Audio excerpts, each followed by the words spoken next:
Hello students, in today's class we are going to do solutions of gases in liquids.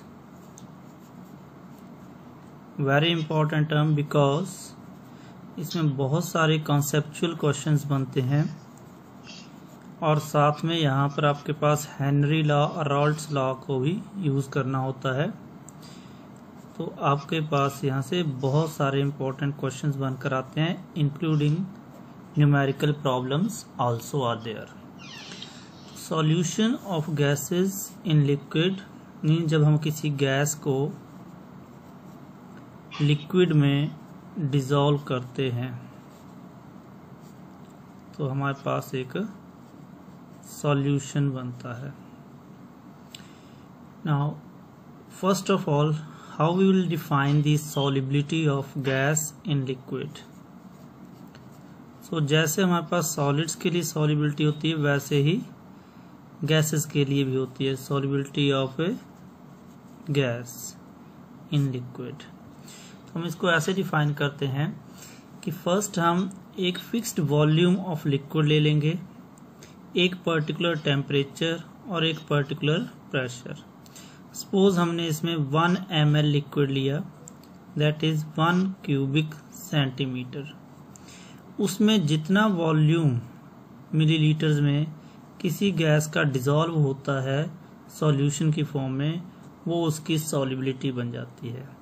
So the volume of gas that is dissolved in A given amount of solvent, से 1 ml of water at a particular temperature and a particular pressure is called the solubility of that gas in that volume of solution at that temperature and pressure।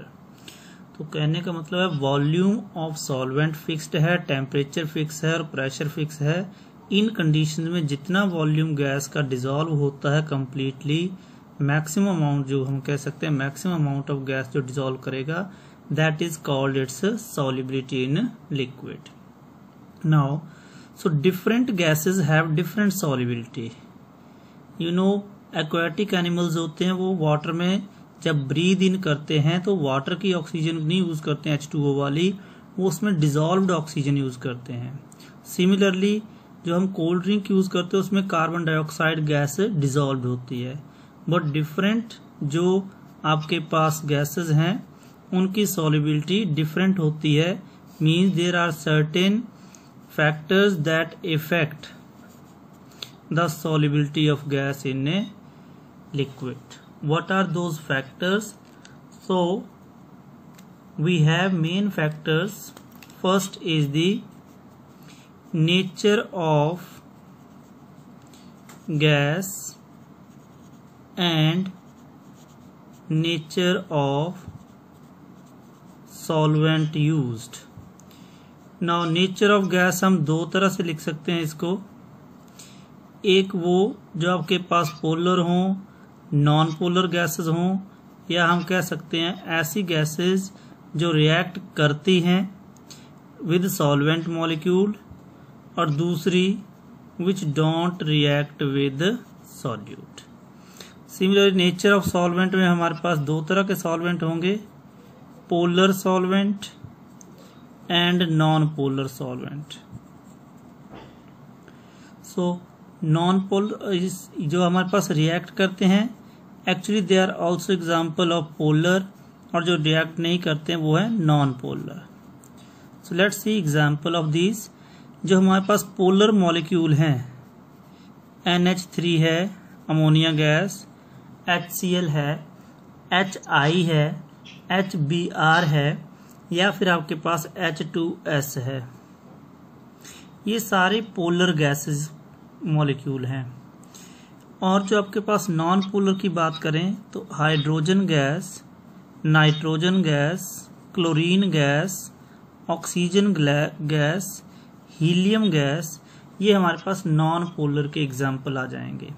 Solvent में अगर हम देखें तो हम जो commonly use करते हैं water H2O, ये हाईली पोलर सॉल्वेंट है। इसके साथ हमारे पास एक्वस मीडियम में अगर आप क्लोरोफॉर्म यूज कर रहे हैं CHCl3 तो वो भी पोलर का एग्जाम्पल आ जाएगा, liquid chloroform. Similarly non polar के केस में हमारे पास कार्बन टेट्राक्लोराइड है, बेंजीन है, अल्कोहल आपका जनरली ऑर्गेनिक सॉल्वेंट आ जाता है इसमें। तो डिपेंड करता है, हमारे पास एक स्टेटमेंट होती है लाइक डिसॉल्व्स लाइक। इसका मतलब क्या होता है, जो पोलर सॉल्यूट है वो पोलर में ज्यादा इजीली डिसॉल्व होता है, ज्यादा अमाउंट में डिसॉल्व होगा, और जो नॉन पोलर है वो नॉन पोलर में डिसॉल्व इजीली होता है। तो हम यहां से ये जनरलाइज कर सकते हैं कि जो हमारे पास, अगर हमारे पास सॉल्वेंट वाटर है, if we are using aqueous medium means to say we are using water as a solvent, then the solubility of polar gases like ammonia, like HCl and H2S will be very high, and the gases like non-polar gases like H2, Cl2, N2, H2, O2 are less soluble। तो यहां से reasoning question ये बन जाता है कि why ammonia and hydrochloric acid gases are highly soluble in water whereas H2Cl2 N2 O2 are sparingly soluble, they are less soluble. हम ammonia को डाउनवर्ड डिस्प्लेसमेंट ऑफ वाटर से कलेक्ट नहीं कर सकते, नाइट्रोजन को कर सकते हैं, मीथेन को कर सकते हैं, बिकॉज अमोनिया वाटर के साथ रिएक्ट कर जाता है, और जो मीथेन है, नाइट्रोजन है, क्लोरीन है, ये वाटर के साथ रिएक्ट नहीं करते। Why solubility of nitrogen in water is very less whereas that of HCl is very high. तो HCl is polar gas molecule whereas nitrogen is non polar. तो जब हम अमोनिया गैस को water के साथ mix करते हैं, dissolve करते हैं, तो अमोनिया बेसिक होने की वजह से एक प्रोटॉन ले लेता है और इसके साथ रिएक्ट करके अमोनियम हाइड्रोक्साइड बनाता है। सिमिलरली HCl जो है आपके पास, that also reacts with water and form H3O positive plus Cl negative. So that's why these gases like ammonia, HCl, HBr etc. they are polar in nature. They can react with water, hence they have very high solubility. On the other hand, non-polar gases like H2Cl2, N2, H2, O2, methane etc. they are non-polar. They do not react with water, hence they are less soluble. So reacting gases are more soluble, and those gases which do not react, they are less soluble in water. Now when we come to know about non-polar solvent, जिसमें आपके पास benzene, carbon tetrachloride, ऐसे अगर हमारे पास non polar organic solvents होते हैं, even alcohol भी आ जाता है इसमें, तो आपके पास जो नॉन पोलर गैसेस हैं दे आर मोर सॉल्युबल। तो दूसरा क्वेश्चन अगर पूछना तो ये पूछ सकते हैं कि nitrogen, oxygen are more soluble in organic solvents than in water. तो आपको ये टर्म याद रखनी है, like dissolved like. Nitrogen, oxygen are non polar, organic solvents are also generally non-polar, so that's why these gases are more soluble in. So this was about the nature of gas and nature of solvent. Like dissolves like, polar gases, reacting gases are more soluble in polar solvents like water. Non-polar gases, non-reacting gases are more soluble in non-polar solvents. Then second factor that decide the solubility of, or that affect the solubility of gases in liquid is temperature. Very very important again, because यहाँ से भी कई सारे reasoning questions आते हैं. So what is the effect of temperature on the solubility of gas? So इसको हम first तो solubility of gas is inversely proportional to the temperature। क्या मीनिंग हुआ इसका? मीन्स सॉलिबिलिटी डिक्रीज करेगी अगर टेम्परेचर इंक्रीज करता है। बड़ा सिंपल सा एग्जांपल है, जो हम कोल्ड ड्रिंक पीते हैं उसमें कार्बन डाइऑक्साइड की गैस की सॉलिबिलिटी की वजह से टेस्ट होता है। तो जब हम उसको ठंडा यूज करते हैं तो उसको वो टेस्टी लगता है। अगर ओपन करके उसको थोड़ा सा गर्म होने दे रूम टेम्परेचर तक, उसमें से गैस एस्केप कर जाती है और हमारे पास जब वो थोड़ा वार्म होता है तो उसमें कोई टेस्ट फील नहीं करते, क्योंकि कार्बन डाइऑक्साइड की सॉलिबिलिटी उसमें कम होने से वो एस्केप कर जाती है। नाउ द क्वेश्चन जो आता है वेरी वेरी इंपॉर्टेंट यहाँ से, कि why solubility of gases decrease on increasing the temperature or with the rise in temperature? Very very important question. Why the solubility of gases decrease with the increase in temperature? तो हम तीन वे में इसको explain कर सकते हैं, तीन तरीके से हम एक्सप्लेन कर सकते हैं। आपको जो भी सुटेबल लगे वो आप एक एग्जाम इसका आंसर लिखने के लिए यूज कर सकते हैं। सो क्या है वो तीन मेथड जिसके बेस पर हम एक्सप्लेन कर सकते हैं relationship between temperature and solubility of gas in liquid. So first of all, when we dissolve a gas in liquid solvent जो है हमारे पास, the reaction the process is dissolution of gas to form, हम क्या कहेंगे, solution बन जाएगा। तो यहाँ पर आपके पास नई अट्रैक्टिव फोर्सेस आती हैं गैसियस मॉलिक्यूल और जो लिक्विड है हमारा सॉल्वेंट उसके मॉलिक्यूल्स के बीच, और जनरली ये जो अट्रैक्टिव फोर्सेस हैं they are very weak. So attractive forces weak हैं यहाँ पर, जो इन मॉलिक्यूल्स को टुगेदर होल्ड करती हैं। So when we heat the solution means we increase the temperature, gas particles gain more kinetic energy and this increased kinetic energy help them to overcome the attractive forces and escape out. So first जो हमारे पास explanation आता है कि due to increase in the temperature, kinetic energy of gas particles increases, hence they overcome the attractive forces in solution and escape out.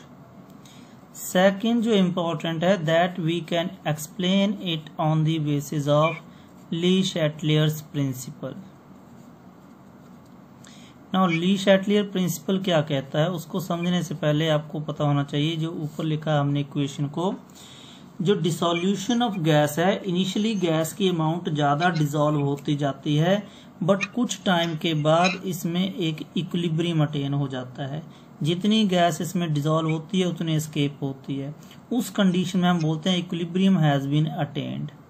और जो gas का जो डिसॉल्व होना है, गैस जैसे कंडेंसेशन होता है वेपर से लिक्विड, तो उसमें हीट लॉस होता है। जब भी गैस मॉलिक्यूल लिक्विड मॉलिक्यूल के साथ इंटरेक्ट करते हैं, अट्रैक्टिव फोर्सेस स्ट्रांग होती हैं, और जब अट्रैक्टिव फोर्सेस स्ट्रांग होती है, some amount of energy is given out in the form of heat energy. So in short we can say that dissolution of a gas in liquid to form solution is an exothermic reaction. तो अगर dissolution जो कि forward reaction है वो exothermic हुआ, then reverse that is release of gas from solution will be endothermic, ये heat absorb करेगा। So अब यहाँ इक्विलिब्रियम अटेन हो गया, फॉरवर्ड में डिसोल्यूशन हो रहा है with the release of heat energy, और बैकवर्ड में सॉल्यूशन जो है उसमें से गैस बाहर निकल रही है, एस्केप आउट हो रही है with the absorption of heat energy. And Le Chatelier principle क्या कहता है, if at an equilibrium state there is any change in temperature, pressure और कंसंट्रेशन ऑफ रिएक्टेंट और product, any change is made, then equilibrium will shift in that direction in which the effect of change can be reduced. तो हम अगर आप इसमें temperature बढ़ाते हैं, heat add करते हैं, according to Le Chatelier principle, the equilibrium will shift in that direction where heat is absorb, और हीट एब्जॉर्ब हो रहा है रिवर्स डायरेक्शन में, तो मीन्स सॉल्यूशन में से गैस एस्केप करेगी. उल्टा इससे, if we are taking out heat, we are cooling it, तो कूलिंग कर रहे हैं तो टेम्परेचर कम हो रहा है, इक्विलिब्रियम उस डायरेक्शन में जाएगा जहां हीट प्रोड्यूस हो रही है, means more gas will dissolve.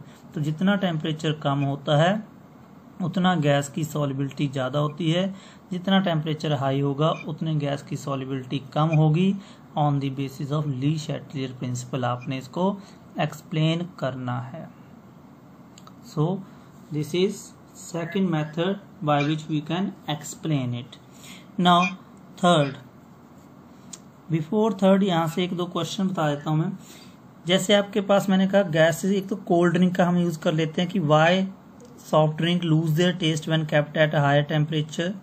दूसरा, why aquatic animals feel more comfortable in cold water than in warm water. तो कोल्ड वाटर होगा उसमें एयर में से ऑक्सीजन की सॉल्युबिलिटी ज्यादा होगी, एक्वेटिक एनिमल्स को ब्रीदिंग कंफर्टेबल रहेगी. बट अगर वार्म वाटर होगा उसमें ऑक्सीजन की अमाउंट कम होगी तो उनको सफोकेशन फील होती है, वो रेस्टलेस हो जाते हैं. दूसरा, what is good time to catch fishes. अगर आप फिशिंग के लिए जा रहे हैं, what is good time, what will be appropriate time, evening, morning और अराउंड द आफ्टरनून. तो आंसर होगा अराउंड द आफ्टरनून, क्योंकि वाटर बॉडी में तब सॉल्युबिलिटी कम होगी अराउंड वाटर आफ्टरनून.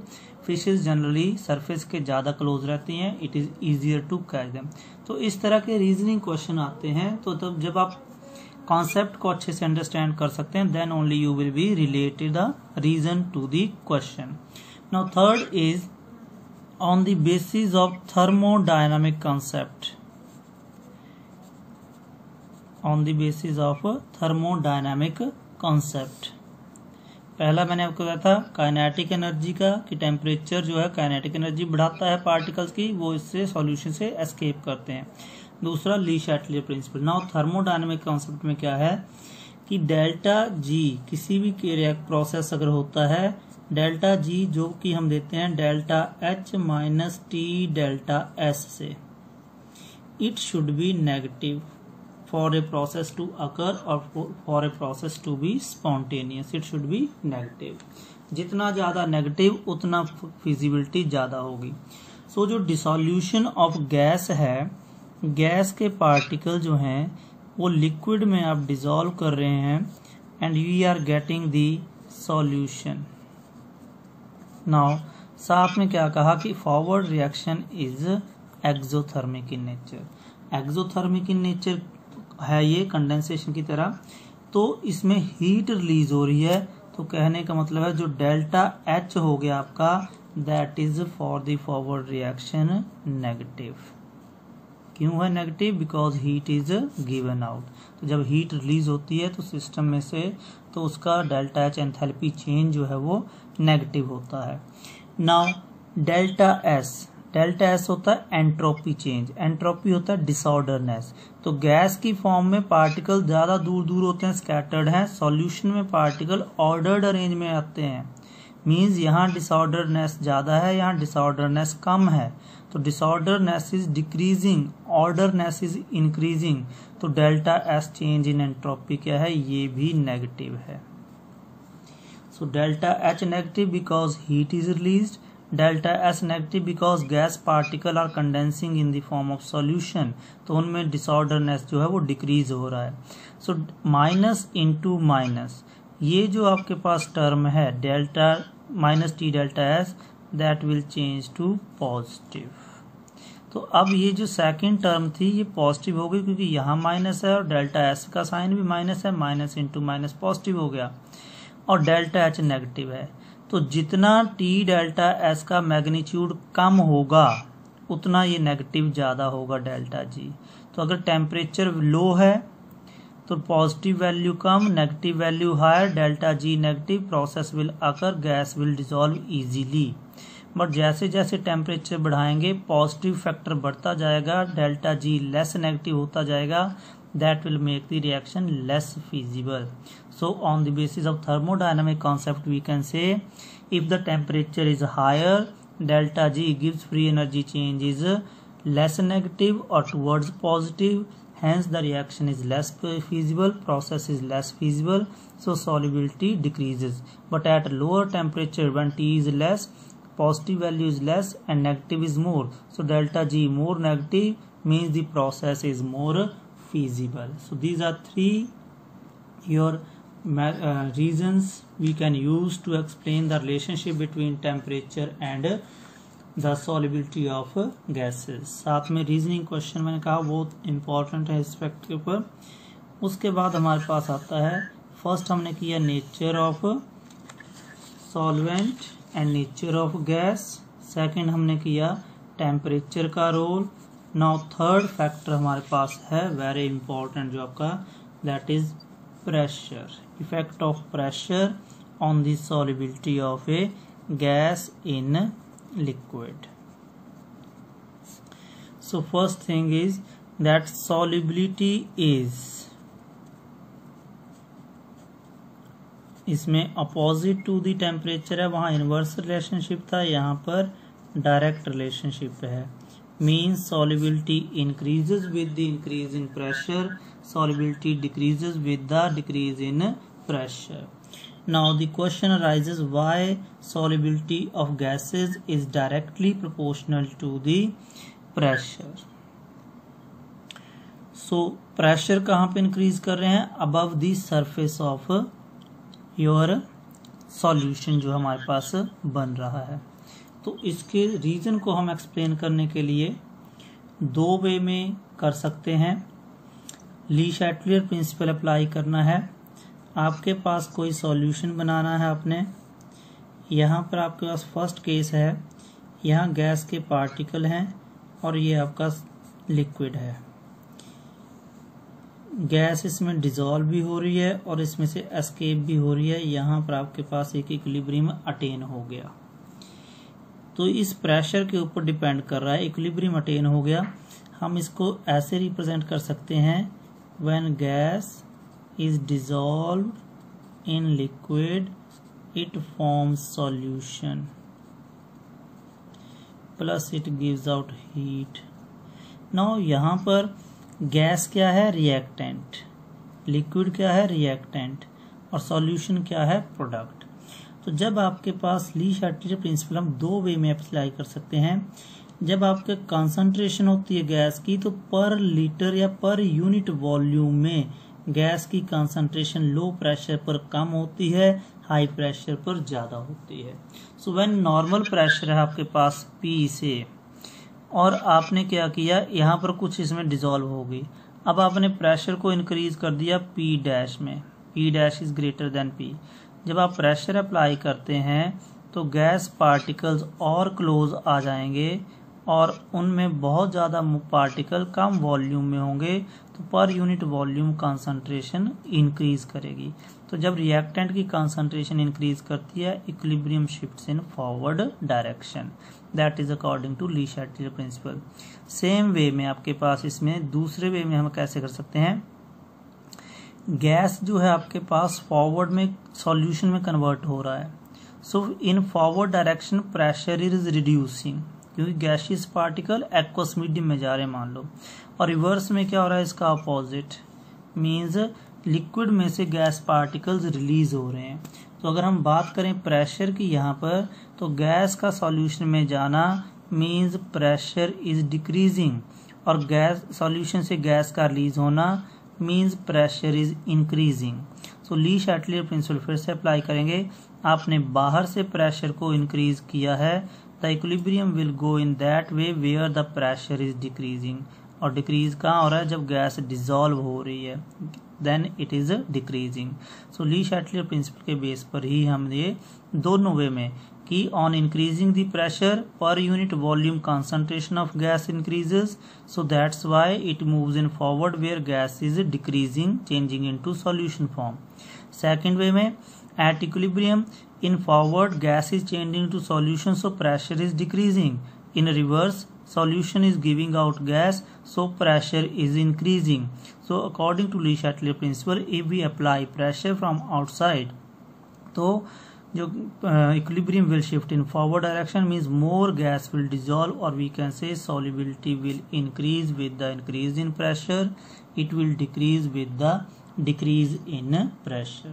तो ये जनरल कॉन्सेप्ट है, थ्योरेटिकल कॉन्सेप्ट है. जैसे कोल्ड ड्रिंक का एग्जांपल देख लें, तो जब हम हाई प्रेशर पर उसको स्टोर करते हैं तो उसमें कार्बन डाइऑक्साइड की सॉल्युबिलिटी ज़्यादा होती है. जैसे जैसे आप ढक्कन खोल देते हैं, प्रेशर डिक्रीज होता है, तो कार्बन डाइऑक्साइड बबल्स की फॉर्म में उसमें से बाहर एस्केप करती है क्योंकि सॉल्युबिलिटी कम हो जाती है. नेक्स्ट हमारे पास इसी से रिलेटेड टॉपिक है जो effect of pressure on solubility of gas है, that is your Henry's law. Because scientist Henry, he studied the relationship in detail, means quantitative aspects of the solubility of gases and dependence on the pressure. So first thing, एक और term यहाँ clear होनी चाहिए, that is pressure and partial pressure. So pressure and partial pressure क्या होते हैं, इसको समझने के लिए मान लो आपके पास एक कंटेनर है, इसमें आपने नाइट्रोजन और ऑक्सीजन गैस को मिक्स किया है, दोनों का कंबाइंड प्रेशर एक्सर्ट कर रहा है, that will be total pressure of this mixture और सॉल्यूशन हम कह सकते हैं. बट जो कंट्रीब्यूशन इनकी अपनी अपनी है वो डिपेंड करेगा. अगर नाइट्रोजन गैस ज्यादा मोल्स है तो उसका प्रेशर ज्यादा है, ऑक्सीजन कम है तो उसका प्रेशर कम है, टोटल प्रेशर दोनों का सम करके होगा. तो इंडिविजुअल गैस का जो अपना प्रेशर होता है that is called it's partial pressure. जब प्योर कोई एक ही गैस है अगर कंटेनर में, तो जो भी प्रेशर है उसका अपना है. But in a mixture the pressure exerted by a particular gas या particles of a particular gas towards the total pressure in the mixture that is known as its partial pressure. तो जैसे यहाँ पर partial pressure of nitrogen होगा तो Pn2 लिखेंगे, partial pressure of oxygen होगा तो PO2 लिखेंगे, और जो टोटल प्रेशर होगा वो इन दोनों के प्रेशर का सम हो जाएगा. सो पार्शियल प्रेशर अलग चीज होती है और टोटल प्रेशर में मिक्सचर में सारा जो प्रेशर एक्सर्ट करते हैं that is called total pressure. Now let's see Henry's law, and इससे रिलेटेड हमारे पास इंपॉर्टेंट जो कॉन्सेप्ट्स हैं वो साथ में देंगे.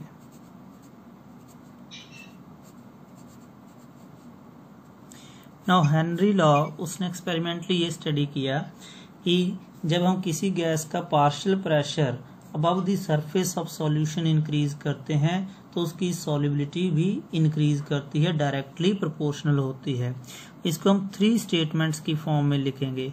फर्स्ट स्टेटमेंट है, जैसे आपको बता दिए मैंने यहाँ पे, कि solubility of gas is directly proportional to the partial pressure of gas above the surface of solution. Means आप यहाँ पर सॉल्यूशन बनाया हमने ये, और इसमें गैस के पार्टिकल डिसॉल्व हुए हैं. अब इस कंटेनर के ऊपर जो प्रेशर एक्सटर्नल होगा उसके ऊपर डिपेंड करेगा कि सॉल्युबिलिटी कितनी होगी. जितना प्रेशर बढ़ाते जाएंगे उतने ज्यादा और पार्टिकल डिसॉल्व होंगे.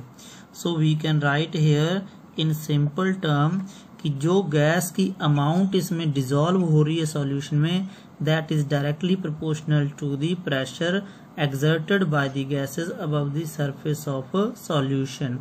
In simple way, अगर हम अमाउंट को मास से रिप्रेजेंट करें, then mass of the gas dissolved in the solution is directly proportional to the pressure above the surface of solution. Now this is not the mass of gas, it is the mass of gas dissolved in solution. जो बाहर gas है उसका मास इसमें included नहीं होगा. So we can say M is directly proportional to P, where M is the mass of dissolved gas and P is the pressure above the surface of the liquid. Now to remove the proportionality sign, हम क्या करते हैं, बाकी सारे factor pressure के अलावा को constant कर दो. मींस गैस हमारे पास फिक्स्ड है तो उसका नेचर कांस्टेंट हो गया. एक पर्टिकुलर सॉल्वेंट लिया उसका नेचर फिक्स हो गया एट पर्टिकुलर टेम्परेचर, हमने टेम्परेचर को भी कांस्टेंट ले लिया.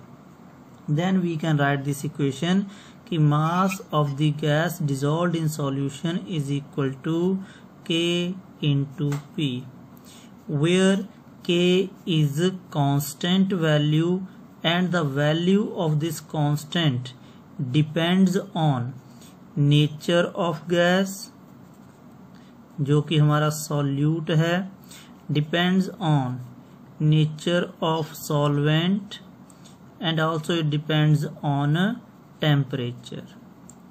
तो fixed temperature, fixed solvent, fixed nature of gas, तो हमारे पास जो मान लो प्रेशर आपने 1 एटमॉस्फेयर रख दिया तो K will be equal to M, और M क्या था, mass of gas dissolved.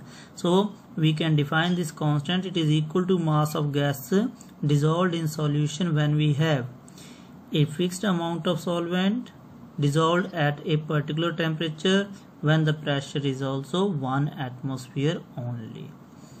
Now generally हम कैलकुलेशंस में मास ऑफ गैस यूज नहीं करते, तो हम यूज क्या करते हैं, मोल्स यूज करते हैं. और जब सॉल्यूशन की बात करें तो हमारे पास दोनों की अमाउंट इंक्लूड करनी पड़ती है, सॉल्वेंट की भी और सॉल्यूट की भी. बिकॉज सॉल्वेंट की अमाउंट कम होगी तो सॉल्यूट भी कम डिजॉल्व होता है, सॉल्वेंट की अमाउंट ज्यादा होती है तो सॉल्यूट भी ज्यादा डिजॉल्व होता है.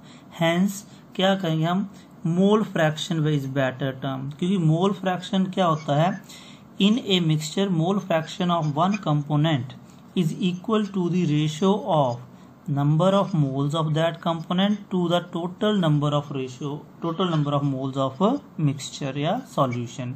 तो जब टोटल नंबर से हम डिवाइड करते हैं तो दोनों का ही रेफरेंस आ जाता है, सॉल्यूट का भी सॉल्वेंट में. सो इन अदर वे, जैसे मास बढ़ेगा इसमें सॉल्वेंट की अमाउंट फिक्स है, उसका नंबर ऑफ मोल्स फिक्स हो गया.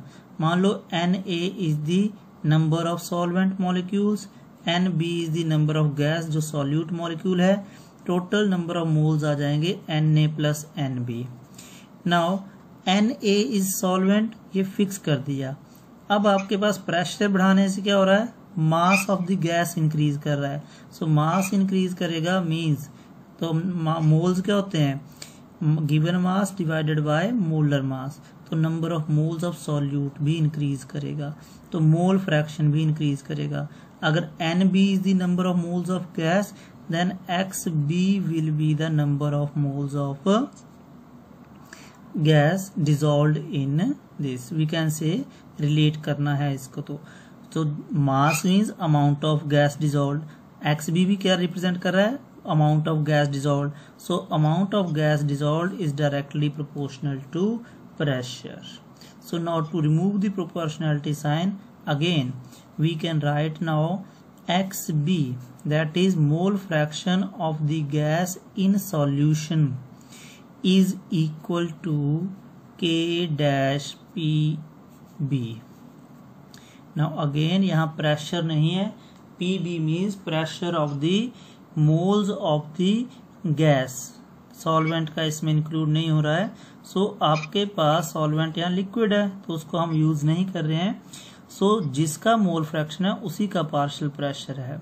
बिकॉज अगर हम यहाँ पर ऑक्सीजन डिजोल्व करें और प्रेशर CO2 का है तो CO2 डिजोल्व होगी, ना कि O2 डिजोल्व होगी ज्यादा. सो अपने पर्टिकुलर प्रेशर जो होता है उसके ऊपर डिपेंड कर रहा है solubility of gas.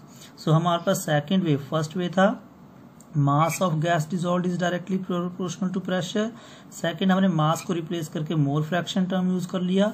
Mole fraction of the gas in solution is directly proportional to the partial pressure of the gas above the solution. Now यहाँ पर हमारे पास जो Pb है ये है partial pressure of gas and Xb क्या है, mole fraction of the gas in solution.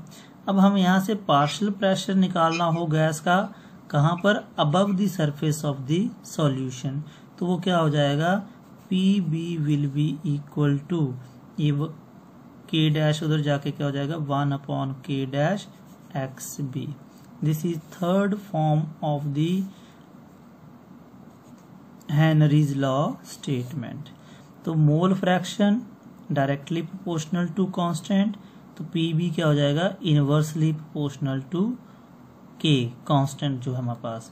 सो अगर ये हमारे पास वैल्यू k डैश मान लो 5 आता है तो 1/k डैश क्या हो जाएगा 1/5 that is 0.2 means if k is constant तो 1/k इज ऑल्सो कांस्टेंट।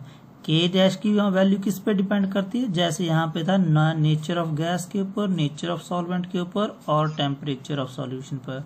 तो k डैश की वैल्यू भी नेचर ऑफ गैस, सॉल्वेंट और टेम्परेचर पर डिपेंड करेगी। इसका रेसिप्रोकल ले लिया जब हमने तो इसी की तरह वो भी वैल्यू कांस्टेंट होगा, क्योंकि कांस्टेंट का रेसिप्रोकल भी कांस्टेंट आएगा। So we can write it as 1/k dash को हमने कह दिया हेनरीज कांस्टेंट। तो आपके पास ये जो स्टेटमेंट बन जाएगा, ये रीराइट हम कर सकते हैं, partial pressure of any gas above the solution surface is equal to product of KH that is Henry's constant into mole fraction of that gas in the solution. So this is your third form. First, mass is equal to K into P. Second, mole fraction is equal to K dash into PB. Third हमने यहाँ से निकाल लिया PB is equal to KH times XB. यहाँ पर KH क्या है, KH is equal to 1/K dash. तो इनकी वैल्यू किसके ऊपर डिपेंड करती है, nature of gas, nature of solvent and temperature. So most commonly हम इस फॉर्म को यूज करते हैं। नाउ यहाँ से जो क्वेश्चन आते हैं about KH, what is the relationship between KH and temperature, what is the relationship between KH and solubility of gas in solution. तो इसके लिए हम देखेंगे, now PB is equal to KH times XB। तो partial pressure अगर वहां पर आपके पास कांस्टेंट मान ले, हमने रखा हुआ वैल्यू को, एक पर्टिकुलर पार्शियल प्रेशर है, अगर उसका KH की वैल्यू ज्यादा होती है, KH इज मोर, तो XB नेचुरली कम होगा, और KH कम होगा तो XB has to more, so तभी आपके पास ये इक्वल टू PB आएगा। So at particular pressure if KH is more than XB is less, XB is more than KH is less, because dissolved gas का mole fraction कैसे आएगा, अब यहाँ से it will be equal to PB not PB/KH। तो KH क्या है, Henry constant, XB क्या है, mole fraction in solution, PB क्या है, partial pressure above the surface of gas. तो मोल फ्रैक्शन सॉल्यूशन में कम हो जाएगा अगर KH ज्यादा, इनवर्स रिलेशनशिप है यहाँ पर। तो हम क्या कह सकते हैं, सॉल्युबिलिटी भी कम हो जाएगी। So we can say here that solubility of gas is inversely proportional to Henry's constant। अगर Henry's constant की वैल्यू ज्यादा है, solubility कम होगी। Now KH and temperature, so KH की जो वैल्यू है it is directly proportional to the temperature। तो temperature अगर KH बढ़ेगा, टेम्परेचर इंक्रीज करेंगे, KH इंक्रीज करेगा, और KH इंक्रीज करेगा तो सॉल्युबिलिटी भी कम होगी।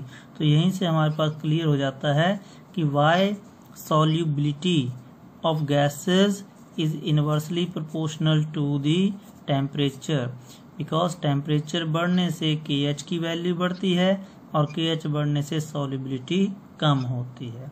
तो आपके पास ये तीन इसकी कैरेक्टरिस्टिक याद कर लेनी है। हेनरी कांस्टेंट क्या है, it is a constant value जिसकी आपके पास डिपेंड करता है magnitude, nature of gas, solvent और टेम्परेचर। तो अगर कोई हमारा फिक्स्ड गैस है, फिक्स्ड सॉल्वेंट का अमाउंट और नेचर दिया है, टेम्परेचर भी फिक्स है, एट 1 एटमॉस्फेरिक जो उसकी सॉल्युबिलिटी होगी, जो उसका वेपर प्रेशर भी हम यहाँ से ले सकते हैं, that is called it's Henry's constant. ये डायरेक्टली प्रोपोर्शनल टू टेम्परेचर है और सॉल्युबिलिटी ऑफ गैस इसके इनवर्सली प्रोपोर्शनल थी। Now applications of Henry's constant, very very important. So in total we will do 4 applications of Henry's constant. सबसे first जो है that is packing of beverages containing soft drink like. So packing of, simply आप लिख लो soft drinks. Now soft drinks जितने भी होते हैं, पेप्सी, कोक एटसेट्रा, उनमें लिखा होता है कार्बोनेटेड वाटर। कार्बोनेटेड वाटर का मतलब है carbon dioxide dissolved in water. जब कार्बन डाइऑक्साइड डिजॉल्व होती है तो बनाती है कार्बोनिक एसिड, और इसमें हमारे पास रिलेशनशिप बन जाता है, एक इक्विलिब्रियम अटेन हो जाता है आफ्टर सम टाइम। सो CO2 गैस है, वाटर लिक्विड है, और ये एक्वस मीडियम बन गया। ली शैटलर प्रिंसिपल के अकॉर्डिंग भी CO2 इसका प्रेशर ऊपर ज्यादा होगा तो ये फॉरवर्ड में डिक्रीज करेगा, मींस ज्यादा फॉरवर्ड हो जाएगा।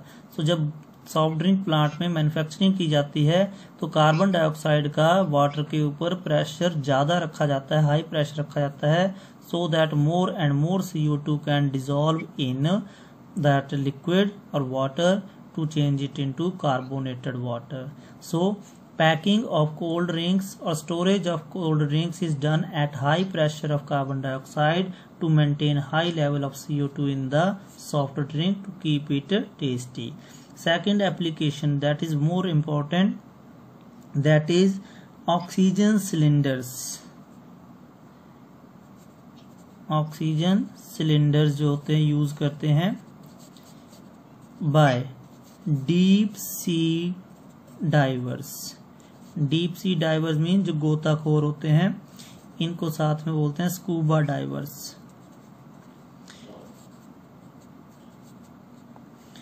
उनमें एक डिजीज का आती है, वो है बेंड्स डिजीज। होता क्या है, जब डीप सी में जाता है कोई स्कूबा डाइवर तो वाटर की वजह से प्रेशर वाटर का बढ़ता जाता है। जब एक स्कूबा डाइवर नीचे होता है डीप सी में तो उसके अराउंड प्रेशर ज्यादा होता है, तो उसकी बॉडी में जो एयर को इनहेल करता है उसमें हमारे पास हवा में नाइट्रोजन ज्यादा होती है, ऑक्सीजन कम होती है। हम अर्थ की सरफेस के ऊपर हैं, नाइट्रोजन की सॉल्युबिलिटी ऑक्सीजन से कम होने की वजह से ये जैसे हमारे लंग्स में जाती है मैक्सिमम वैसे ही बाहर आ जाती है। बट जब एक डीप सी में बैठा है कोई स्कूबा डाइवर तो वहां पर बाहर एक्सटर्नल प्रेशर ज्यादा होने से नाइट्रोजन की सॉल्युबिलिटी ब्लड में बढ़ जाती है। जब तक स्कूबा डाइवर नीचे कोई प्रॉब्लम नहीं, ब्लड में डिसॉल्व होगी, नाइट्रोजन घूमती रहेगी। बट जैसे ही स्कूबा डाइवर ऊपर आता है the external pressure decreases, then nitrogen starts to change into bubbles in the blood which block the small capillaries and person start to feel pain especially near joints. That pain in the joints due to formation of nitrogen bubbles due to decrease in its solubility as the pressure decreases as a person moves in upward direction is called bends. इसको bands के साथ साथ दूसरा नाम है decompression sickness. क्यों बोला, क्योंकि जब डीप सी में था तो बाहर से कंप्रेस हो रही थी N2 और ब्लड में जा रही थी, जब वापस आ रहा है तो प्रेशर कम हो रहा है तो डीकम्प्रेशन हो रहा है, नाइट्रोजन बबल्स की फॉर्म में इवॉल्व हो रही है and causing the bands disease. तो इसको रिमूव करने के लिए क्या करेंगे, नाइट्रोजन और ऑक्सीजन का पार्शियल प्रेशर जो है वो कम करना पड़ेगा, बिकॉज इसका पार्शियल प्रेशर ज्यादा है इसलिए सॉल्युबिलिटी ज्यादा है। तो इसमें 11.7 जो है % हीलियम गैस मिक्स कर देते हैं। हीलियम मिक्स होने से दोनों गैसेस का पार्शियल प्रेशर कम हो जाएगा, सॉल्युबिलिटी कम हो जाएगी, और हीलियम की सॉल्युबिलिटी और भी कम है तो ये बैंड्स डिजीज नहीं होगी। सो ऐसे भी पूछते हैं इस क्वेश्चन को, what is the role of helium in oxygen cylinders used by scuba divers, या why helium is mixed with the oxygen in oxygen cylinders used by scuba divers. The role of helium is according to Le Chatelier, according to Henry's law, when helium is mixed it lowers down the partial pressure of nitrogen in the mixture, hence its solubility in blood decreases. When its solubility is less, it will not cause bends when the scuba diver return to the surface from the seabed. Third application, these were two. Third application is functioning of lungs. हमारे lungs में क्या होता है, functioning of lungs. So हवा से nitrogen और oxygen ये ज्यादा होते हैं, हम ब्रीद इन करते हैं और इनको लंग्स में ले जाते हैं। लंग्स के बाहर जो एल्वियोलाई हैं लंग्स में, उनमें ब्लड फ्लो कर रहा है। ब्लड में ऑक्सीजन कम है, लंग्स में ऑक्सीजन ज़्यादा है, तो पार्शियल प्रेशर ऑक्सीजन का लंग्स की एयर जो फ्रेश है उसमें ज़्यादा है, it will more dissolve in blood, क्योंकि यहाँ पार्शियल प्रेशर कम है। फिर ब्लड मूव करता है पूरी बॉडी में and it goes to the cells in tissues. Tissues में क्या होता है, टिश्यू में ऑक्सीजन यूज कर ली जाती है और टिश्यूज ब्लड को CO2 रिड्यूस प्रोवाइड कर देते हैं। ब्लड में अब CO2 लेवल ज़्यादा हो जाता है, वो लंग्स में चला जाता है। मीन्स यहाँ पर partial pressure of oxygen more in lungs, partial pressure of carbon dioxide more in tissue. So when blood moves from tissues to lungs, due to more partial pressure of oxygen, it dissolves in blood. When it comes out of tissues, due to more partial pressure of CO2, it takes CO2 from the tissues. तो जो exchange of gases at lungs and tissue level होता है, cells level in blood, that is based on Henry's law of partial pressure of these gases. Fourth and last one is anoxia at high altitudes. High altitude का मतलब क्या है, बड़े बड़े जो mountaineers होते हैं, पहाड़ों पर चढ़ते हैं, उनको बोलते हैं माउंटेनियर्स। तो जो लोग माउंटेन्स पर जाते हैं फॉर माउंटेन क्लाइंबिंग, तो एल्टीट्यूड बढ़ने से उनको कुछ प्रॉब्लम्स होती हैं, जैसे उनको वॉमिटिंग आना, उनको कॉन्शियसनेस को लूज करना, बेहोश होना, फिर सर में दर्द होना, हेडेक होना, सर चकराना। ऐसा क्यों होता है, बिकॉज जैसे जैसे हम सी लेवल से दूर जाते हैं हाई एल्टीट्यूड पर, एटमॉस्फेरिक एयर की थिकनेस कम होती है, डेंसिटी कम होती है, उसमें प्रेशर कम हो जाता है, ऑक्सीजन का लेवल कम होता है। तो यहाँ पर हाई एल्टीट्यूड पर ऑक्सीजन का पार्शियल प्रेशर कम है, सो पर्सन के ब्लड में ऑक्सीजन कम डिजॉल्व हो रही है, उसके ब्रेन सेल्स को ऑक्सीजन कम मिलेगी, तो उनका वर्किंग हैम्पर होती है, डिक्रीज करती है। पर्सन को सर दर्द, सर चकराना, बेहोशी आना, उल्टी आना, ऐसी चीजें आनी शुरू होती हैं। That condition is called anoxia.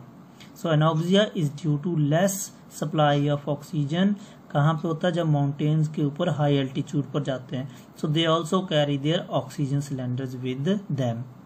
Now जब हम बीमार होते हैं, किसी को ब्लड कम है, जॉन्डिस है, डॉक्टर एडवाइस करता है कि आप कहीं पर हिल स्टेशन पर कुछ टाइम रहिए, 1 महीना 2 महीने रहिए। क्यों, जो लोग ऑलरेडी हाई एल्टीट्यूड पे रहते हैं उनको एनॉक्सिया नहीं होता इतना, इसलिए उनके ब्लड में आरबीसी ज्यादा होते हैं ताकि वो ज्यादा से ज्यादा ऑक्सीजन को ले सकते हैं। बट जो माउंटेन क्लाइंबिंग के लिए कभी कभी जाते हैं, they have normal RBC level, so they feel this anoxia. तो यहाँ पर हेनरी लॉ यूज करना है अपने एनॉक्सिया एक्सप्लेन करने के लिए। The cause of anoxia in mountaineers is due to decrease in the partial pressure of oxygen with increase in altitude. With the increase in altitude, that causes less supply of oxygen to the brain cells. So these are 4 applications. First, packing of cold drinks. Second, Bend's disease in scuba diver and role of helium to help to prevent this Bend's disease. Third, functioning of lungs, exchange of gases at lungs and tissue level. Fourth is anoxia, that is a disease due to less supply of oxygen at high altitude because partial pressure of oxygen is lesser there. Thank you. Now, so some of the questions from the topic we discussed, that is solubility of gases in liquids and Henry's law, its application, are these. You can find these questions in the comment box also.